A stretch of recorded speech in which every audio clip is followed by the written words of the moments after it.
Guys, আমি রিঙ্কি আবারও তোমাদের কাছে নতুন একটা রেসিপি নিয়ে চলে এসেছি। আজকে আমি একটা ডিম আর কোকো পাউডার দিয়ে সন্ধ্যের হেলদি সুস্বাদু একটা স্ন্যাক্স রেসিপি তোমাদের সঙ্গে শেয়ার করব।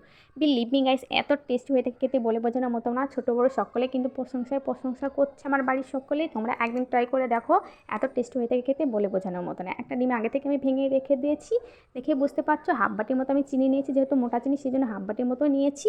চামচের মতো দিয়েছি আমি বেকিং পাউডার, 1 থেকে 1.5 চামচের মতো সয়াবিন অয়েল দিয়েছি, অ্যান্ড দিয়ে দিচ্ছি মিল্ক পরিমাণ মতো। 1 চামচের মতো দিয়ে দিচ্ছি কোকো পাউডার। ভালো করে মিক্স করতে থাকতে হবে অনবরতে একটা হ্যান্ড ওয়াশের সাহায্যে। ভালো করে হ্যান্ড ওয়াশের সাহায্যে মিক্স করতে হবে, নাহলে কিন্তু কোকো পাউডার ডলা পেকে যাবে। মিক্স করতে করতে ওপর দিয়ে আমি ময়দা দিয়ে দিচ্ছি। ভালো করে একটা সফট ডো বানিয়ে নিতে হবে, না বেশি শক্ত না বেশি নরম। ভালো একটা সফট করে ডো বানিয়ে নিয়েছি, দেখে তোমরা বুঝতে পারছো। ওপর দিয়ে ময়দা ছড়িয়ে দিচ্ছি, হাত দিয়ে একটা রুটির মতো বেলে নিতে হবে।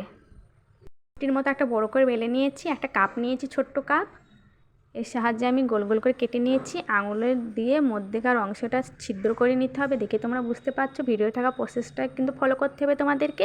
এরপর আগে থেকে আমি কড়ার মধ্যে তেল বসিয়ে রেখে দিয়েছি। একটা একটা করে সবগুলো দিয়ে এপিট ওপিট গোল্ডেন কালার করে স্লো আঁচে একদম ভাজা ভাজা করে নামিলেই রেডি। এত টেস্টি হয়ে থাকে খেতে বলে বোঝানোর মতো না। বাড়িতে যদি মেহমান আসে সেটাও তোমরা আপ্যায়ন করতে পারো। কেমন হয়েছে বলে তো পাই।